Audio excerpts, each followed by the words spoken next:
ओम शांति। तो आज मैं ले चलती हूँ आपको गीता के दूसरे अध्याय। वैसे तो दूसरे अध्याय का इतना महत्व बताया गया है गीता का कि अगर इसका अध्ययन रोज किया जाए तो व्यक्ति मृत्यु के शोक से, बड़े बड़े लॉसेस से जो होने वाला दुख है जीवन में, कि कोई सगा संबंधी व्यक्ति बड़ा बिजनेस में, धंधे में कोई लॉस हो जाए, उतने बड़े लॉस से भी कोई जो नुकसान होते हैं उनसे जो डिप्रेशन आता है, सीवियर और निराशा आती है, उससे मुक्त हो जाता है। चलो जाने इस दूसरे अध्याय में क्या है, ऐसा क्या है। तो पिछले अध्याय में जब मैंने आपको बताया था कि उसमें अर्जुन जो है युद्ध के मैदान में आकर बोला कि ये सब मेरे रिश्तेदार, दोस्त, सगे संबंधी सब खड़े हैं और लड़ाई तो होगी भयंकर और इसमें सबको मरना मारना पड़ेगा। उससे मैं इन सबको मारकर अपने गुरुजनों को और जो भी रिश्तेदार है उनको मारकर मुझे जब खून से सने हाथ रहेंगे तो मेरा मन कैसे इन सुखों को भोग पाएगा। तो मैं तो युद्ध नहीं करता हूँ और मैं बहुत कंफ्यूज हो रहा हूँ और तुम्हें मैं श्रेष्ठ मानता हूँ, तो तुम मुझे इसमें सबसे बेस्ट जो ओपिनियन है मुझे दो कि अब मुझे क्या करना चाहिए, क्योंकि ऐसी स्थिति हो गई मेरी कि मेरे को जीवन में अब कुछ भी अच्छा नहीं लग रहा। तो उन्होंने कहा कि हे अर्जुन, तुम जिससे मारने की बात कर रहे हो वो शरीर है और ये शरीर जो है ये तो जन्म लिया है तो मरेगी, लेकिन वास्तव में तुम किसी को भी नहीं मार रहे हो। तो अर्जुन बेचारा कंफ्यूज हो गया कि मैं किसी को नहीं मार रहा हूँ तो फिर मारूंगा तो कौन मरेगा। तो श्री कृष्ण ने बोला कि भाई देखो, तुम बातें तो ज्ञानी पंडितों जैसी कर रहे हो, लेकिन वास्तव में तुम करने की जो व्यवहार में लाने की बात सोच रहे हो वो मूर्खतापूर्ण मूर्खों जैसी कर रहे हो। क्योंकि जो ज्ञानी और पंडित है किसे कहा गया मैं तुम्हें बताता हूँ। ज्ञानी उसे कहा जाता है कि जो व्यक्ति या पुरुष जीवन में अपने सत्य स्वरूप को पहचानता है कि वास्तव में वो है कौन, उसके जीवन का लक्ष्य क्या है और उसे प्राप्त कैसे करना है और जीवन जीने की सही विधि क्या है। जो इन बातों को जानता है उसे तो कहा गया ज्ञानी, और जो इन बातों को नहीं जानकर ये सोचता है कि संसार में सुख, काम, धर्म करने के लिए जो धन दौलत चाहिए उसको कैसे अर्जित कर लिया जाए और साधन इकट्ठे करके शरीर के सुखों को भोगा जाए, वो स्वर्ग है और वो पुण्य की बात है, तो वो है अज्ञानी।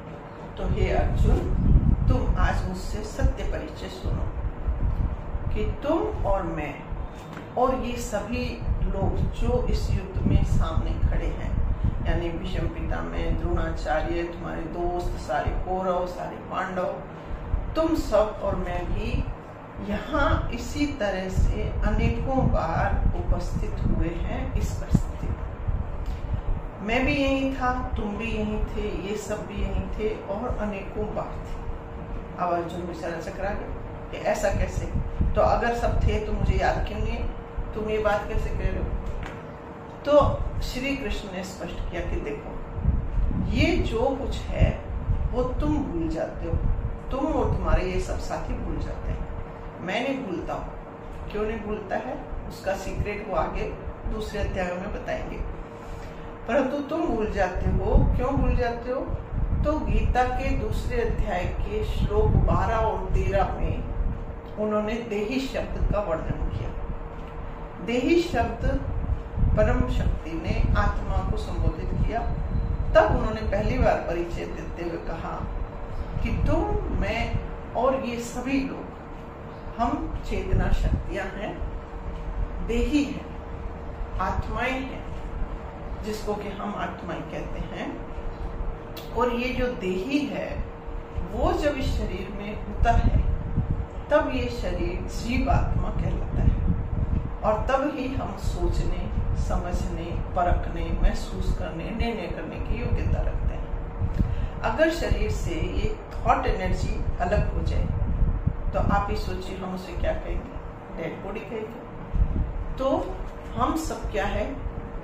थॉट एनर्जी, चेतना शक्तियां, जिसे गीता में देही कहा। और फिर उसके बारे में बताया कि ये थॉट एनर्जी जो है, आप भी समझते हैं कि ना तो इसको कोई खंडित कर सकता, ना इसको कोई जला सकता है, ना इसको कोई गीला कर सकता, ना इसको कोई मार सकता है, क्योंकि थॉट एनर्जी डिस्ट्रॉय नहीं हो सकती। ये तो क्रिएट हो गई, इसकी वेवलेंथ है और ये वातावरण में सदा रहती है। और हम हर एक व्यक्ति एक पर्टिकुलर यूनिट है थॉट एनर्जी की, और उसकी एक स्पेशलिटी है।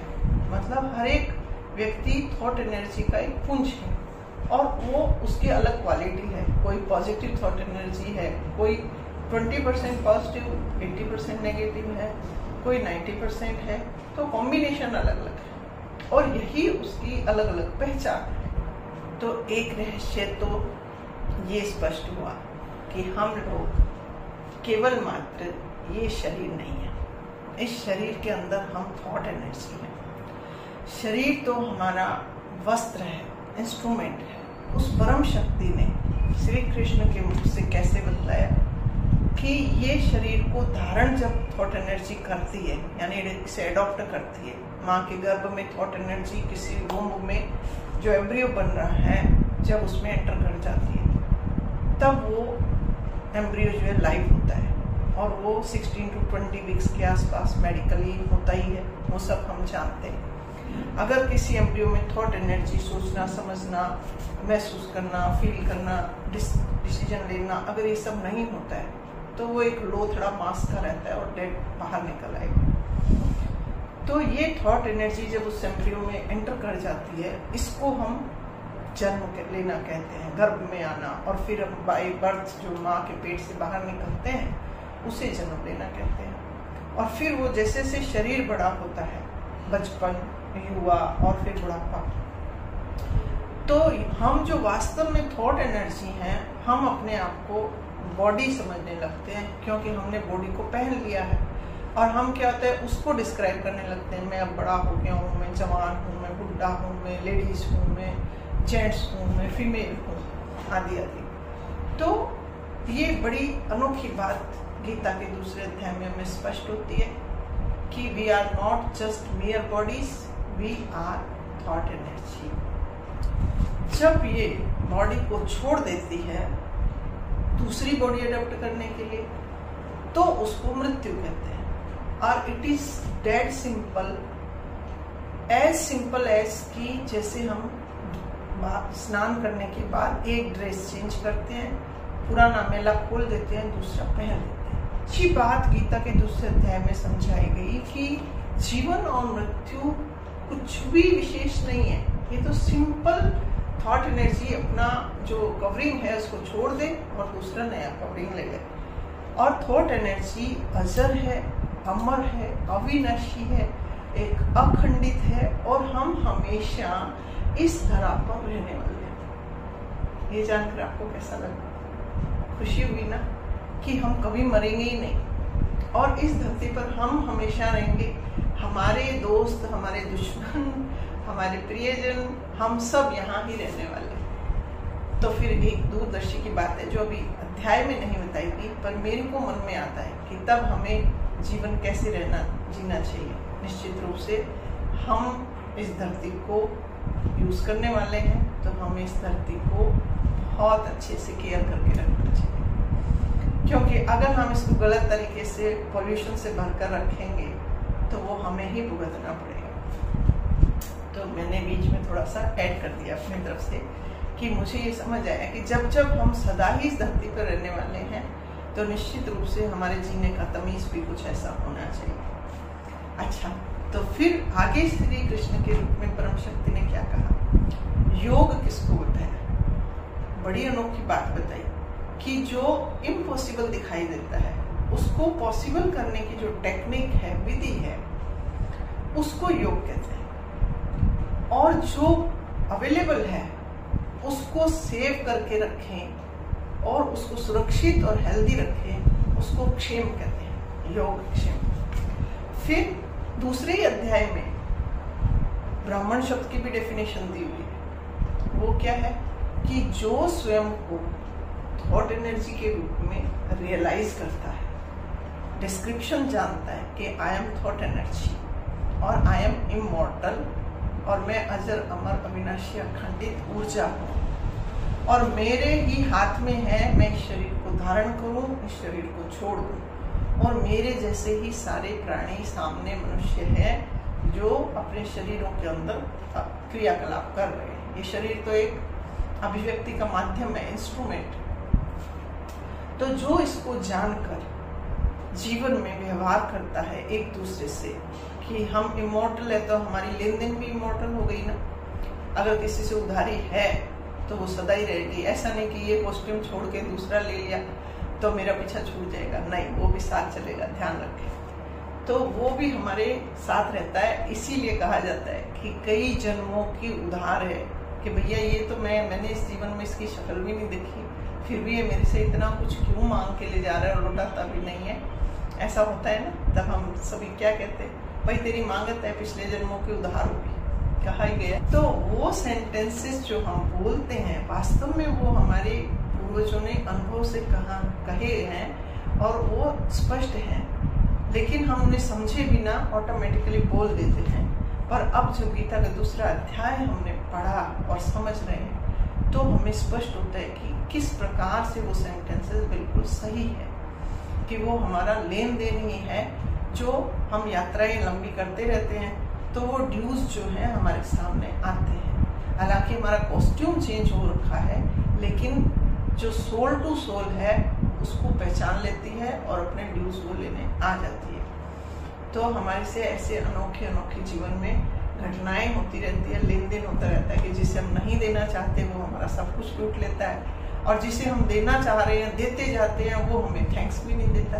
ऐसा भी हुआ है, होता है ना। तो ये तो थी नॉर्मल एप्लीकेशन की बात।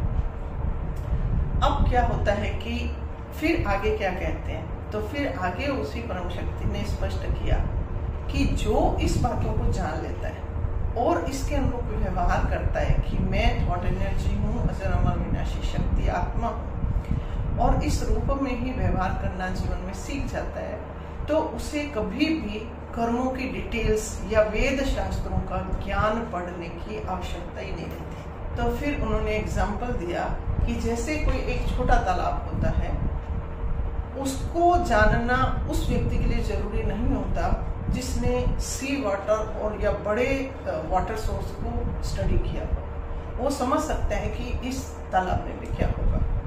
तो ये इतना वास्ट उन्होंने एक्सप्लेन कर दिया कि ये इतना बड़ा ज्ञान है कि वेद शास्त्रों से भी श्रेष्ठ है। अगर इसको जान लिया जाए तो वेद शास्त्र जो मनुष्यों ने रचे हैं, पढ़े बनाए हैं, उनको पढ़ने की जरूरत नहीं है। अच्छा, फिर उसके बाद में एक अनोखी बात और बताई, वो आत्मा जानकर और दूसरों को भी आत्मा थॉट एनर्जी समझ के, और हम सदा शाश्वत इस संसार में रहने वाले हैं, इस फीलिंग को साथ रखते हुए जब हम जीवन में इस शरीर द्वारा कर्म करते हैं तो वो जीवन में कर्म करने की विधि को कर्म योग कहा गया और उस व्यक्ति को ब्राह्मण कहा गया। आप समझे, ब्राह्मण किसे कहा गया है? तो ईश्वर ने कहा कि वो ब्राह्मण है जो इस विधि से कर्म करते हैं। फिर आगे बताया कि जो इस ज्ञान को जानकर इसे प्रैक्टिकल में लाकर जो कर्म करते हैं और कर्म करते हुए ये और नहीं सोचता कि मुझे इसके रिटर्न में कुछ चाहिए, फल चाहिए, मतलब विदाउट एक्सपेक्टेशन कर्म करेंगे हम, तो उसको कहा गया निष्काम कर्म योग। ठीक है।